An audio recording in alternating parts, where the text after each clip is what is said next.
عليكم ورحمة الله وبركاته وركاتي سكندرة تندغتن دو هيلان دينا كاسيتي تاموندو بانا ني نغو مارمو يرو بنيامين يوكو اي وسانجا غاندينيا هينامي مارمو iga tunka nyugo onata mude monota mini jiran kolle mare mo ngara haccari ya su kam maydo kenya murundem pame mare mo o gri tan nakatendo banandinga sa ga girangeri kibono ga dangano ko ngamare mo o hot tan nakatendo finlandi nyay mare mo kasit legeren no ko mare mo kasit tamundo banani ho legeren kay e wasa sindaron tu kempene tan nakatero karagway mare mo hot tan nakatendo hillandinga yusufu imme haytelle e wasa kibare nga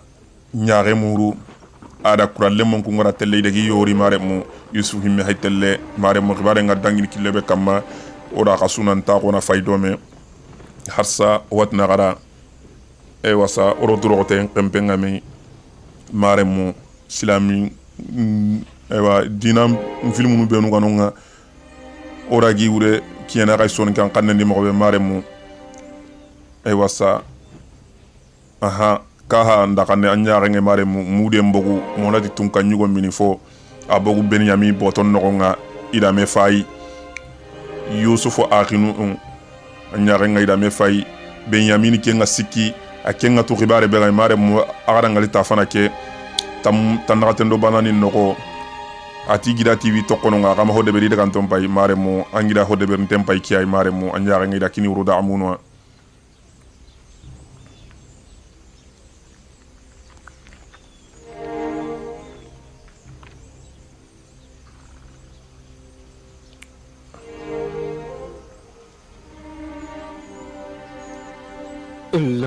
langan dengan kamma ko Benyamin angar hobe debel angar nyango koy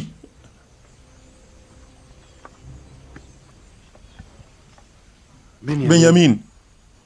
هل حقا to munyani am peyaba هذا هو ثواب عزيز misra sere khoren to garen kiyaba Benyamin وهل قصر في ya la ro amodro aba manni لماذا أدخلت علينا هذا mangara ke gatche kinyoy kundu قد جعلتنا مذمومين ando nya sere magalogonga ogo imenjim dini misra dun ko nu nyagonga oran to imengri ni Benyamin Yusuf alayhi salam maremu ay mehagari ay merci baranga maremu mudenga abugu Benyamin yokunga maremu Benyamin kenga tu kebe gay Yusufu hera kutuntenya hayke Benyamin daga to misra mogobe bawi mendo akoy kuncheri aitina kiti kanana kan kuncheri nganga na fompe ina hayana kiana nyana da ko anyana kamanenda kome ay yokki gumenda kome وجدوها في رحله مع بضاعة ida ngari Benyamin yokunyadi هذا هو جزاء الإحسان hisren tugare ni kiyaiba yagubare mu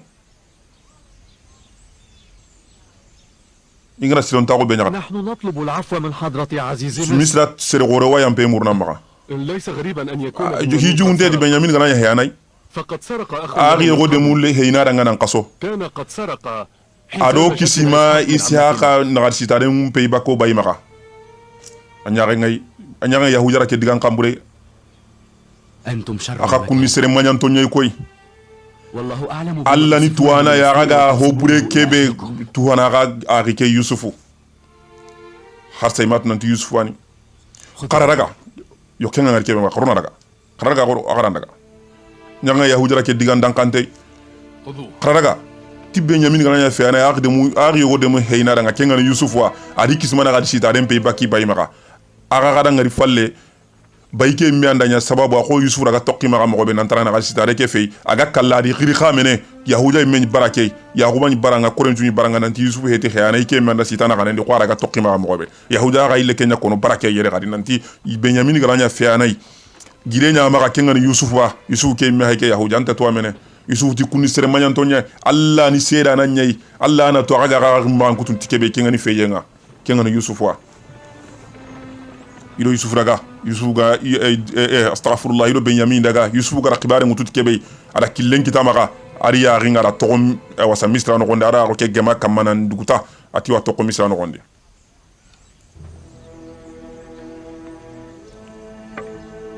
كيف عسانا نرجع o sagane kato ha bay kam mo na Benyamin taro batenga ماذا نفعل ona mi deberni ما هذه المصيبة kemesi wogani menia أحقا أن سبب قبضهم على ya layda Benyamin daga nanta heya ba أما أنت فقد صدقت anken da heyen to mondio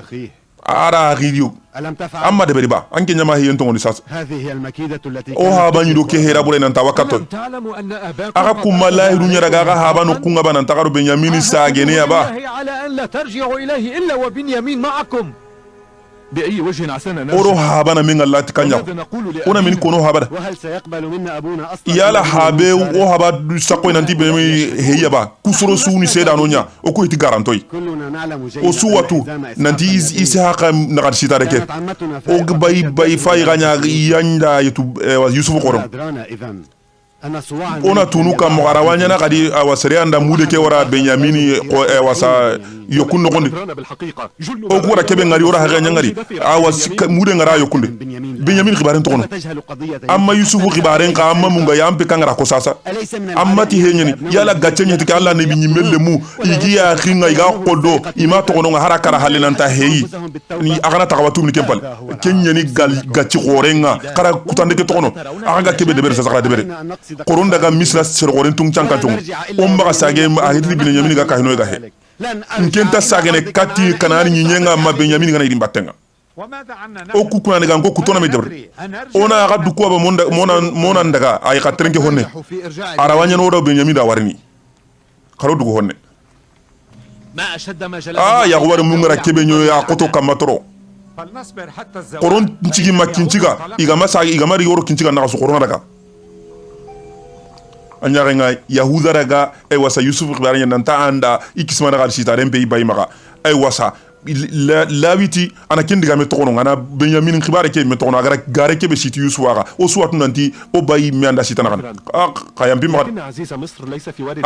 misra sere goren tamuli daga masalan وهل تظننا سنترك aga kunci merona benyamin to ko aga maga aga daga nteke kar ho de berde أحلف عليك o بالله wakuna ti Allah ما أمكنك وألا تقصر aka maga o lo waga na ho de berde aga na kinu randaga أنا آسف فلا شيء nge sunon te ni lanta ho de berni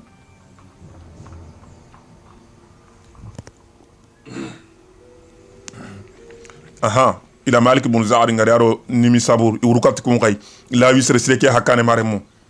هل من خبر؟ kibari yana nunga هل سيفرجون عن yala ga بنيامين؟ benyamini walla ba ناشدتكم ora ga timni talla ya agana ho de beri نستحي أن o ku نرجع. ya guno nan chage kundu هذا محال kella anta gemme محال أن نرجع قبل أن نلقى ora ntara ga na uga ma ro misra sere wora ngami يفرج عنا جميعا agano suwara ma gano suro ko songa لا أعدكم ngental ho la dun kinna ولكنني سأبذل كامل ka nyinduro ko tende berni الذنب الذي اقترفه aga ko kegara ho brebe de beri أعظم بكثير من أن nge watu nanti kanjon dana ranta adu إن tandi عزيز مصر بنظرنا أجل misra sere wora no ku ya ko sere sere nyeye ara wahinne noy أرجو أن يقتنع عزيز مصر بهذا الأمر.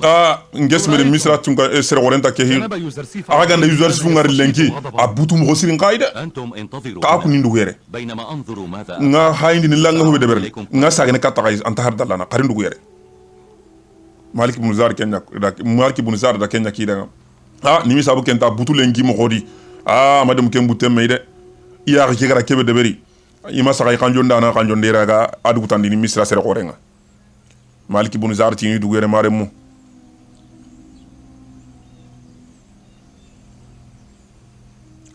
akore kat tangana nga nante ani wari lo سلموا أسلحتكم. aga gaja nyoku benu ga maga karirigi kari surgi yere gallo atini gaja nyoku ligi hina gumanu ndo lobonu benu do jasinu benu gi maga isuri gallun kini tanganda nga fo laqinga maliki bonu zaar aro nimi sabur ibi kanetelle nimi sabu yusufu menjam patam binne be gelle buccunu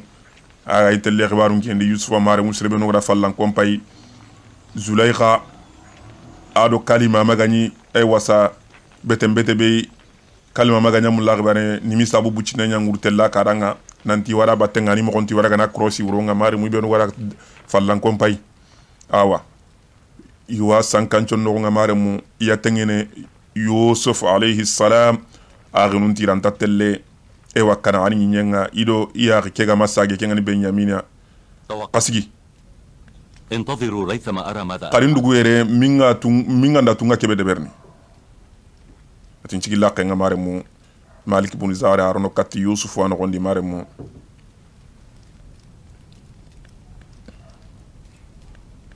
هل جئتم به؟ akari riba لقد قلنا له goti danga سنسعى o ko duro ko tende berni ونرجو أن يأذن لكم o simendi sere gorenga dugena kal هم الآن واقفون خلف ya holla kenga sasa أفتأذن لهم؟ yala nga dugena loba yusuf هل تراهم شعروا yala ga maga isika khibare kedi ba لا. ay يبدو أنهم لم يشكوا awa بأي ko شيء. ini masika imasika khibare sudi hina أخرج بنيامين من kara هنا. benyamini bagandire kara latondire ati uruda munu taliri batenga sari bicharo ati una benyamini ke ina kellondi ay wasano gondi iragantanga la mobe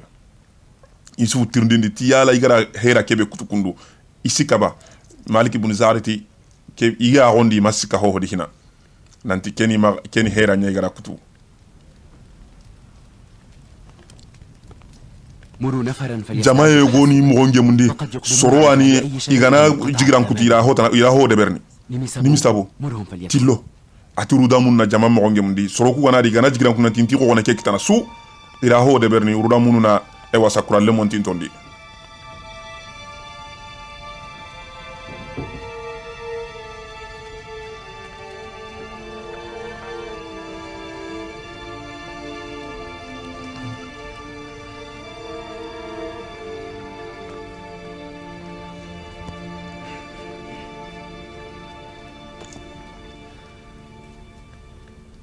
طبق قانون الكنعانيين وديانتهم kanani gan kon seriandi dina heyana nan qawanyana komenyai agara kebe kallempe هذا القول كان قولكم أنت. aga kunyimya diga men kenga kenya heba لدى عزيزي misra sere gore nokku عدد كبير من komenge be nyana maga فهلا تفضلتم yala nta hasan ta gonyo nura ngaba وخليتم سبيل بي anna benyamini wara daga إن لم نقتص من المذنب ngama junubu nyangana ngama awgama yanga kata ana me adaba أخينا بنيامين أبا شيخا habe yo benyamini maga لا يقوى على احتمال ara ana hata le maga anta tongona di فهلا أدخلتم السرور على yala هذا nta العجوز ke المذنب؟ sere qase anta sondo menya galni nanare megi kinura daga وهل جزاء الإحسان إلا yala الإحسان؟ hosiren tugaren peti hosire nyai ba kanani ganko ينبغي على أخيكم أن ينال aga ken qawa yanga kata nya kitana gara golle يمكنني فقط أن أمره ngera ga kebe de berni maga yanga kata ولا يجلد imaga jane kutari هلا أخذتم واحدا منا مكانه؟ anto yo gonu daga na battendi bo sere ban خذوني أنا karin kera ga وأعوذ kana ken to gono nganyim mankai أفرجوا عنه لعله kara يرجع wara إلى أبيه ana sage العزيز. kati haba kaseke agani kera ga batten لا شك أن عظيما مثلكم سيري غوري غوام موكي. يجيب لنا هذا الطلب annan qawa ke يا أولاد tirnine الأبناء، non ما الذي تنتظرون؟ alla nabi nyimelle mo agana meni muru yisu ya sifu maka aga kunna komea ما mur الفرق بين بنيامين وغيره؟ ku benyamini ri tana agana metana murnu agana komea murnu ta nge hajunta komei أعوذ بالله. ngatange murni ti allah أنا إنما وجدت متاعاً ngari nyoke nyikebe maka ken benyamina يطلبون مني أن أعاقب aga غيره، kunna mulna sere tana toro benyamini ga heba فأنا في هذه الحالة kenga la halandi ngana kende be sungayna tonyo على ngundiyema المذنب أن يظهر ندامته sere hoburu nyangana nan qawa nimisini ana tuwi bakkai hoburu nyangenga فإن لم يفعل أجمع كندا بري. بالعقاب والتنبيه. an agama yanga katen kita arame de beren أخوكم لم يظهر ندامته aga ri حتى kema nimisi mbangandi harsade إذن كندي. عليه أن يجازى. an qawani tugaden kita gara hobre be de beren amini nimisi هذا mbang أمر سهل kenne nyani يمكن له أن يتم arwa tubi ni batta ker sas حقا هو أمر tongwanga سهل. kebe kona ane nyani tubu ne nyani فهل التوبة بهذه السهولة؟ tubu ne nyani kala hala kamakundu لكنني أعرف قوماً ngiya قد sorotu أذنبوا ida قبل hobre ndabar nan qaso ولما يتوبوا حتى ima الساعة. tubi haroga wakati kebe sasa ha mare mu anari meno igara hobre be de berta kenyi me yusuf wa harsa ima tubi ila me fai iwatu kebe ganonga harsa ima sika yahujati na paganda na tubi batende ati tubu ne nyani kundu yahujati yabo ati kikiya soro gontira hobru qor qor ende be harsa ima tubi ga wakati be harsa sa anari meno ay yusuf butu abutu abegina ka abugu يكفينا ما نحن kedo wasa koy agara kedgam تجاوزت aga kitunga na danga aga kanenga aga ntaba kayre na aga birantoto هذا المكان ka bu keno kwa joye kanema karaga acha uruda munuri baga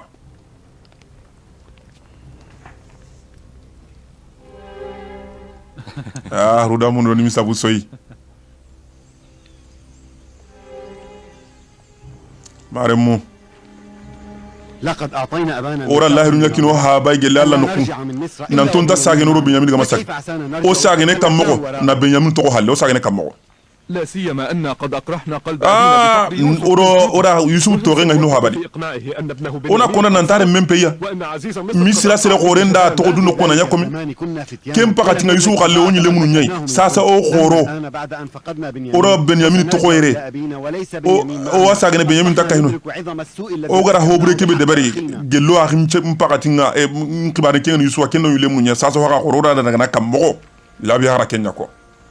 ati yusuf qalle ga sare kati ha bay ken na ile mun ne khasa say khoro ki hobure kam may dana sare kati fa be nga kam mo iga kono idin tom pay kat kanane gan konya itanje wu maremo yusuf aghinu allah ali ro yusuf kitanga har say masika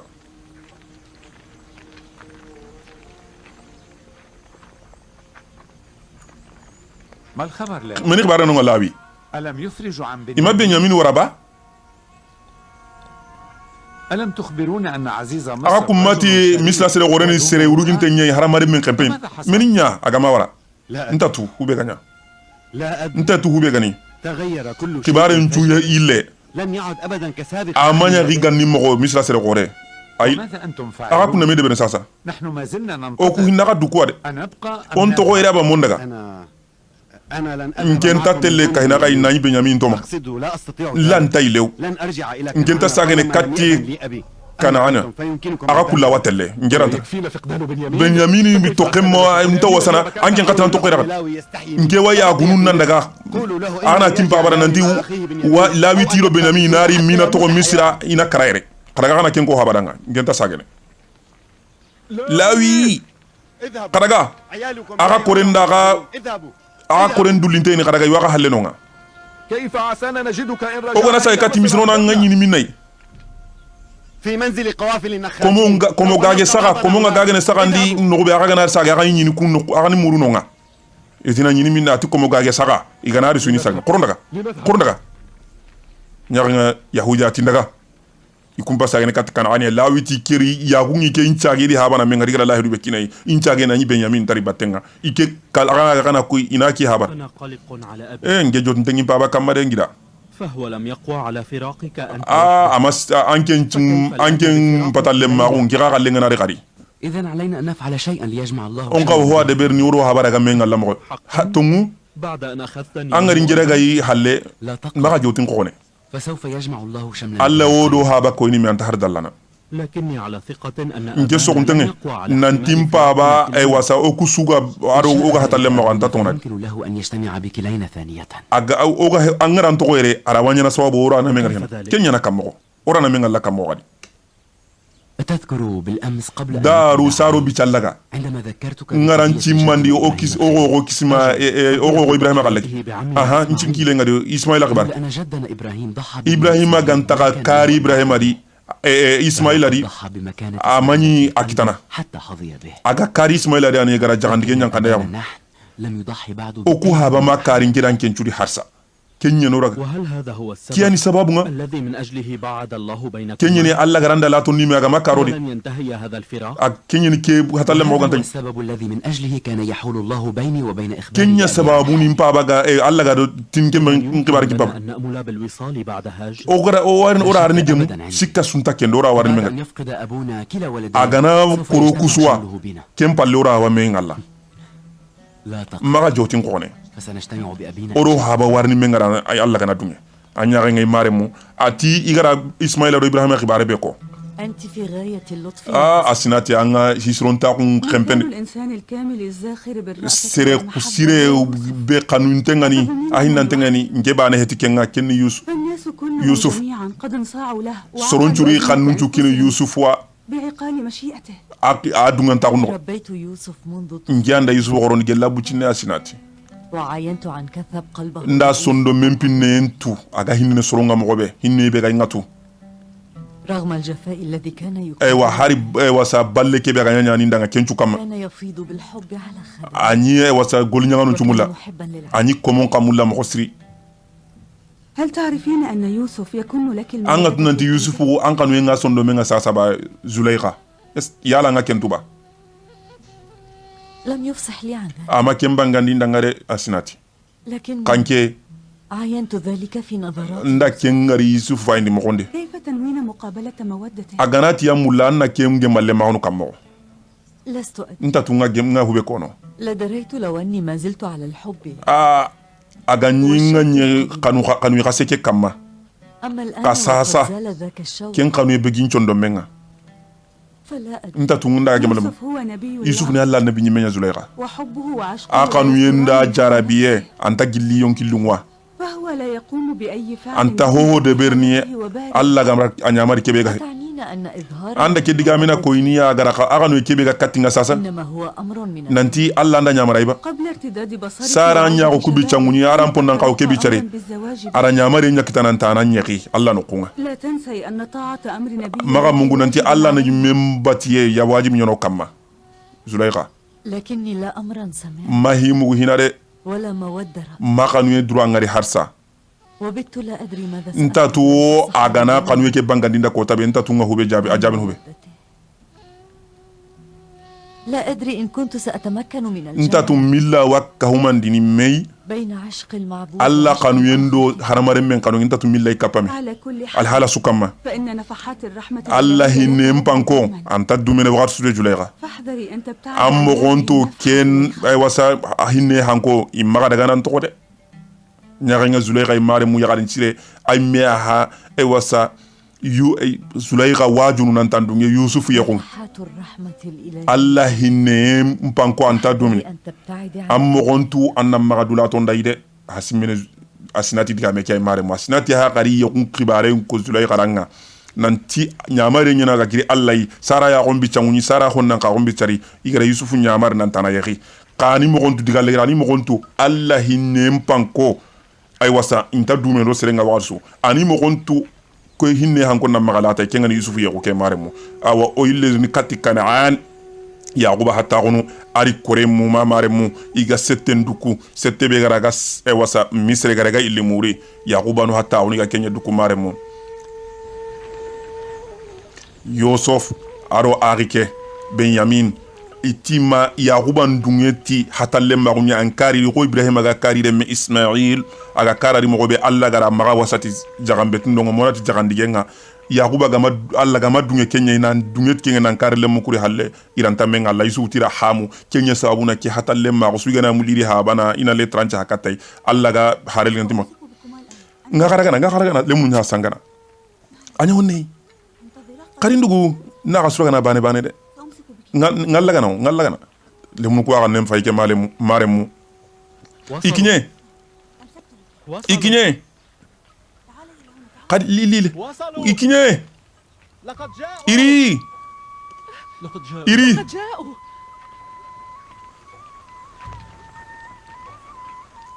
maremu iri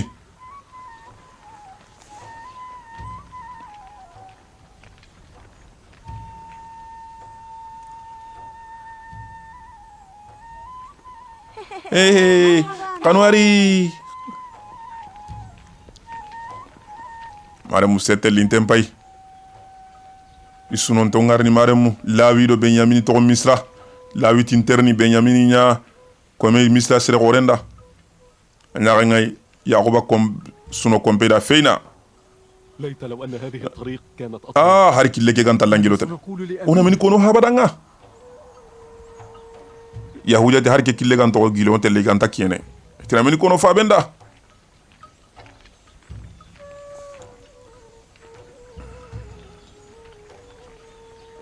السلام عليك يا عم. kismen ngaka man patune أهلا ka بك. bismillah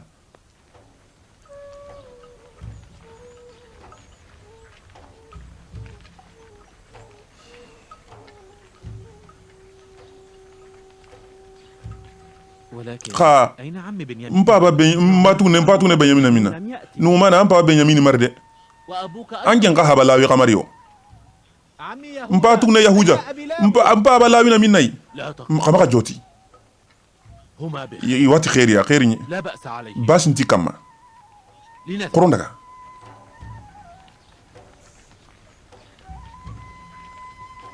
Benyamin me Normania maremo gado kisie karado noko imei kisi ngara kama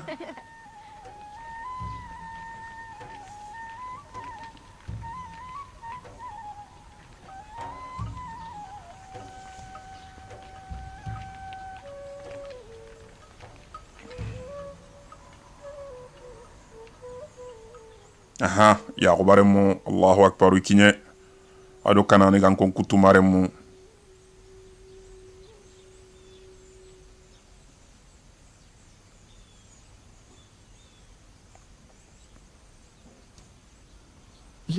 man naga kurnu kundu لماذا لا man تتكلم؟ naga ganta diga munu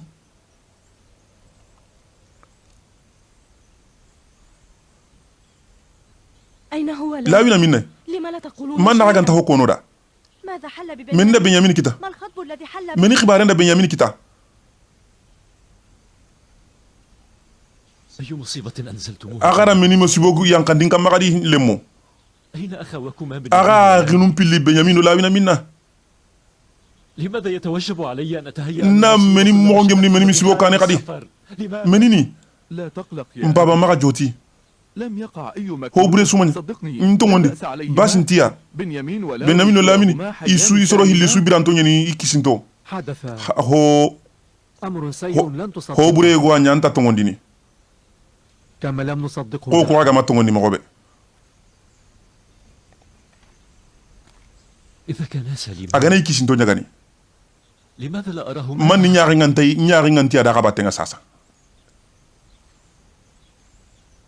لأن بنيامين أصبح عبداً benyamin لعزيز nyakko مصر. menga misra sere gorenda ngam baba لأن ابنك قد علم خرج من مكان بي. من عزيز مصر إلا أن الله misra عنده sere ما gorentina بين to di عبيده. maga na nyakko من men أخاكم وتوسلتم. benyamin nyaga rin yaga kininga nantinna kina garanda أما وقد اتهم agara بالسرقة tuhumati فقد صار heyenga ayi الويل bone الويل bone aga danga koy أنجاس قديم sero buruku يقذفون aga tuhuma heyen tuhuma lo mpaba نحن نقود الحرب okuna tongunya kono ما عليك إلا أن تسأل awga sette keberi tirndi geli tongunya gani لقد وجدوا صور ira الملك tunka nyugo بنيامين mudenya ni أبدا. benyamin yokuni mpaba ken garenya فبنيامين ليس صادق. بنيامين هتي هنا. هذه شهادة زور. keni sedan bura kunya benyamin hapen لولا أن رأينا ذلك iwase ku megan ta ngarto ya ko nga o manito atongondi de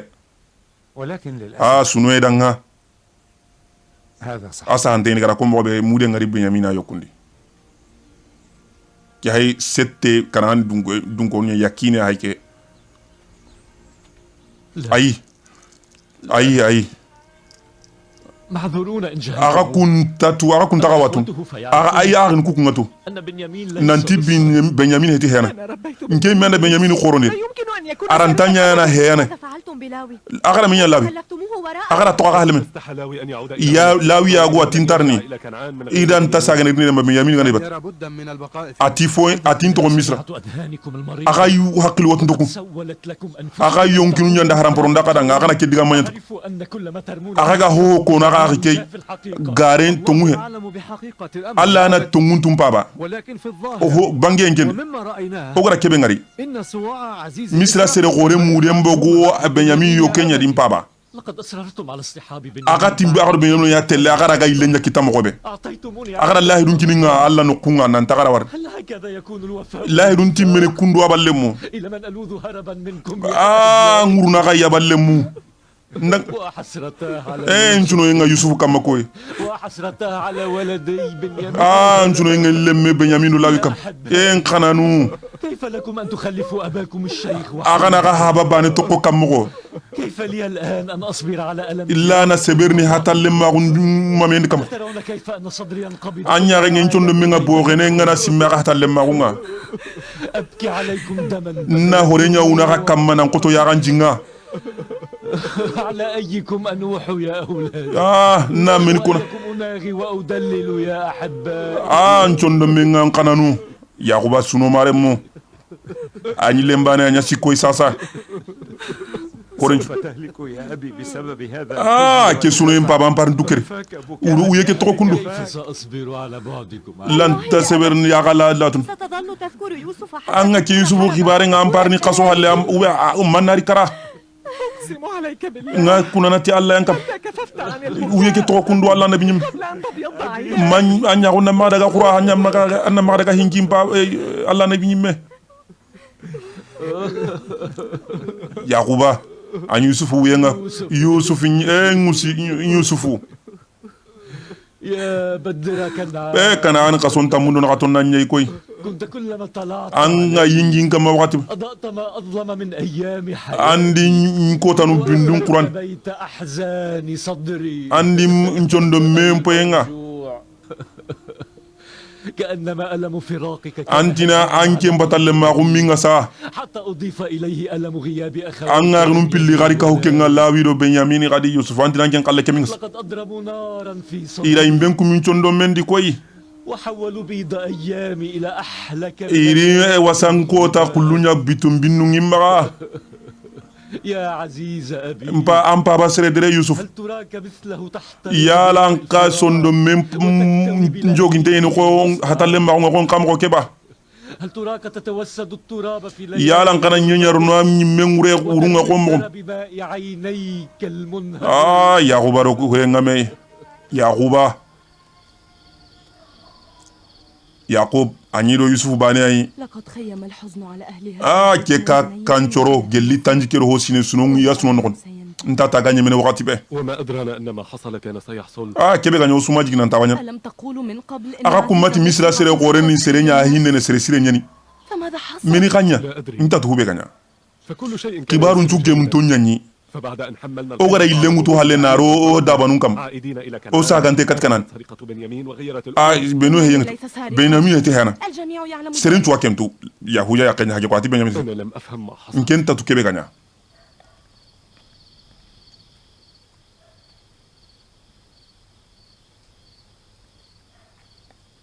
lawi korenya hake benyamin korenya hake maremo astaghfirullah benyamin korenya ke أمي ma هل صحيح ما ke يقول asa hante nyini mpa tuno kebe ko nantim pa ba heya ba أبوك ليس لص- am pa ba hete hanai لا أدري ما البلاء nta tu igara balaw be yan kanda kamma igi du suturni tikenga باتهامه nanta hey igara het huma tikenga nta tu igara balaw be yan kanda kamma نعم لكن الجميع to ngunyani ma kampa ba soronjura ko nantira mude maganda kunyani هم مخطئون isura sanko nyani لم يروا في رحله إلا ida mude mbane ngara no فما أدرانا manna tuno nanti sere go andara ayo kuno ما شهدت كل العيون hari soronju gona saga nan tampa bani heyana nya فلا تصدقن ما سقى يا بدا. قد يقدم على الخيانة am pa ban tak jambe na bada anke na maga sagai أنا أرجو ألا يكون مكروه nge ke maga ho marim pa baktare وإلا فإنني لن أسكت عن nke palle nke ta kurun ken gam jimeme ti hen تقولن ذلك aswa ken جميع أهلك kana dun konun ci waken isu so kontena benyam ماذا يكون إن لم يكن لص... an yana mini aga mani he ag hena ga he فلما لم يقعوا على الصواع manni gama e wasa mudi he inte kebe ga ninge yokundu هو وأخوه لص... ari ya rike he anu nyani aro yusufu he anu nyani soro hilya samuni adgam فهما قد سرقا منا أبانا gedlu wata ido haba he yo maka لقد قضينا سنة ora sina gobo nyago habe muruno kori habe kitta haba ida he yo maka o haba ntomul هما أيضا سرقا حزام i kuncoro hilya ando bayiga nagan sidaren pe سرقا صواع iyanda misra sere gore mudem pe هما مجرد i soro hilya he anu nyimmi aniya benyamin do ya yusuf حقا تعتبروا أن mpaba tongu anno o haba tugne anti he ana nyani ba mpaba anna tumana ti he nyani anyari nga samonu diga menya hake ati he anu nyani har sa ko na ko nyampi na ke samonu do e wasa yahuda no gondi maremo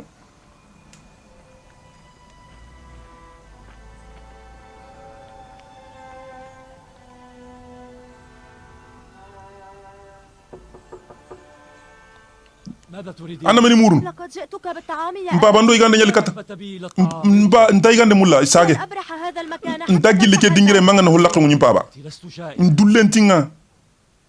أرجوك nga muruna maga mpaba أرجوك افتح holla ko mpaba nga muruna maga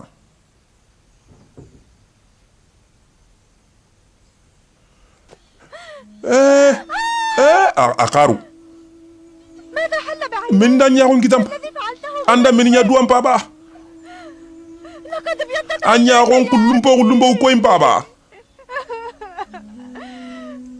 uyenda yakuba yagon po kulumba gandi yari ngana fingi hogulle kebe ga bakay na roken igatina nya gon qura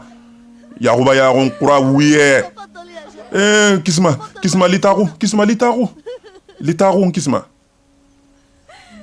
ما هذا البلاء الذي أنزلته kam mini balawuni ki angara dina duam paba أقسم عليك ngakuna nan kam mati Allah رحلت نفسي annan du tumandi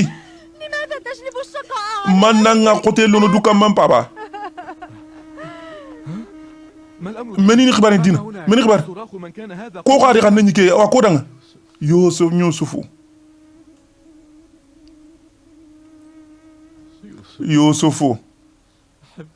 nkana nu yusufu kamma nkana yusuf ما الخطب أبي؟ ma mpa منين خبار جلبته على anda نفسك. منين ya duwa papa كم سألناك الكف عن o tan na wiye ngara بكيت لسنوات sino meni me anda andu toro ando ko ka toro هل كففت haranga na khbar ke tun أقسم عليك ngako nan kam andan dur قد أغناني الله عن الحاجة إلى mpa alla timpa junta ga hinne kala qarin to gombane mpa junta ga hinne إنما أردنا أن نكون لك onya mulla non de man papa وما جئنا إليك إلا ori kata onan de mpa junta ga de man هادر المكان. kabuke no kwa kara ke no kwara اخرجوا وخلوني kasa ga ganin to gombane فلا أنا مصدق دموع nta agara ku ya ganjunu ndi to ngondini عطفكم agara ga hinne unti to ngondi mpa ban trinka نريد أن نقدم لك no onam lonan de man وقلت لكم إنني ميت. nda ka gara nanti agaro benyamin garin kalla hurenye ninga kadaka kabogu mpaba nganjiki kabogu ambe mpaba ai bogu kabogu kadaka ya wati ara lemon kata ati hajunti demande I hajunti hinne intira ku ya ganju garanto njuno yenga lemme yusufu kamma koy وحسرتاه على بني بنيامين njuno yengi lemme bunyamini kamma koy وحسرتاه على ولدي لا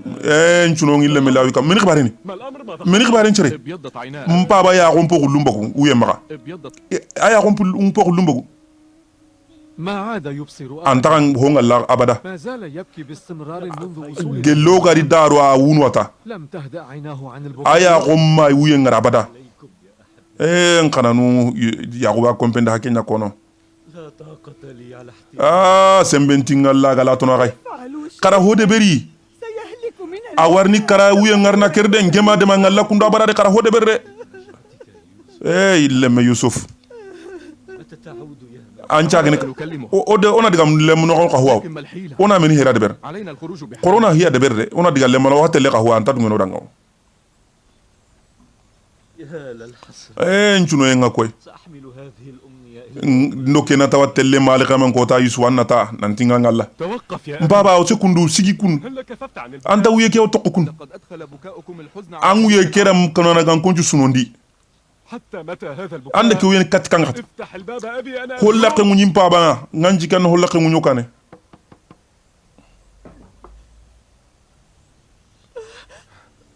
ماذا تريدون؟ agana meni muruni maga mbaba ya la nabi nyimme anya gon pilli yahuja rawbin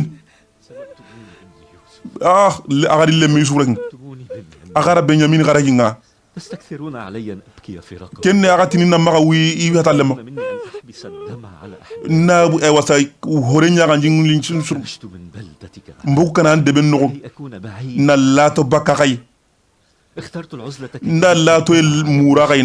nim kam chuno lo yusuf kam والآن أضفتم إلى ألم يوسف أن yusuf mamen kagara benyamin ka kahero lawi وبعد ذلك تطالبون kenchu halagati na wiyan kawara gadi تريدونني ألا أنتحب وأندب أحبابي aga kunna mulanna maga simmin kanan kuwaba خلوا لي بمفردي karim bane togo kalatinga karin ngarim bane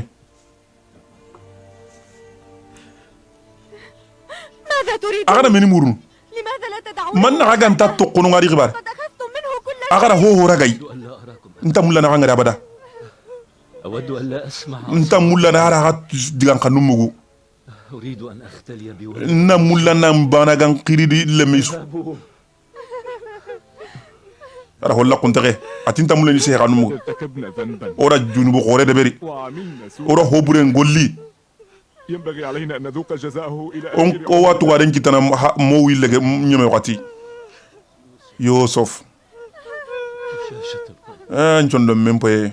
أراك على الدوام ماثلا أمام ناظري anni nyago nyi wakati su بطلعتك الربانية tan awasa angari mo sirki ara an giduke بيئتك البهية ara gidu am ngir mo sirke لا حاجة بي إلى عين mpa المسلم junta yare nan tinna mpai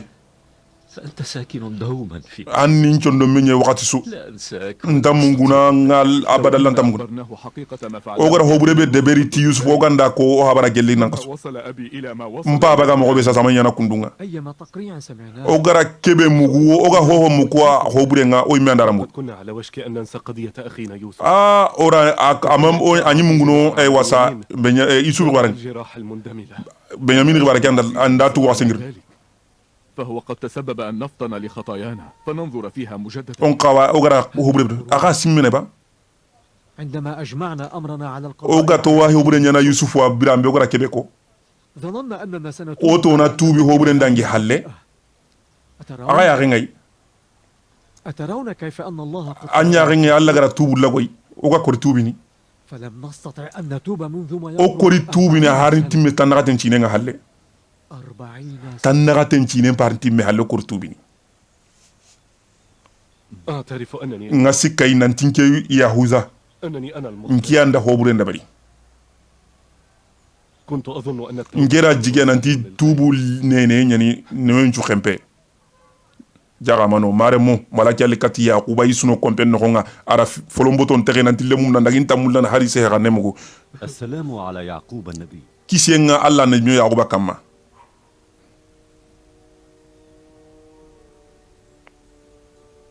malaki ali mare mo wahayu malaki ali kati yaquba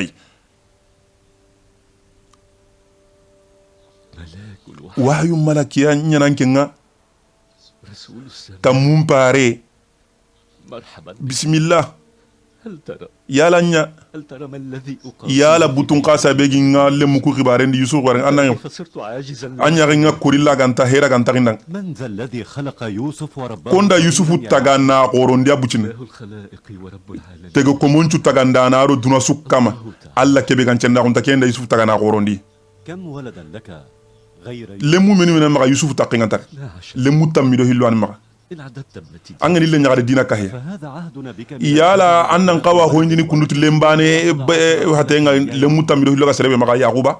لا أحد منهم ay sere suro yusuf nta sere sonda yusuf ta batengutu فهو لا نظير ay qawancanta yusuf وحده الله من لا مثيل alla bane ni qawancanta yaquba إني مرأة تجلي الله yusufuna alla mogonya ko yan tagumancena تراءى لي جمال nya ngana giyamba ina alla haram poronya tunadi تراءى لي تجلي الخالق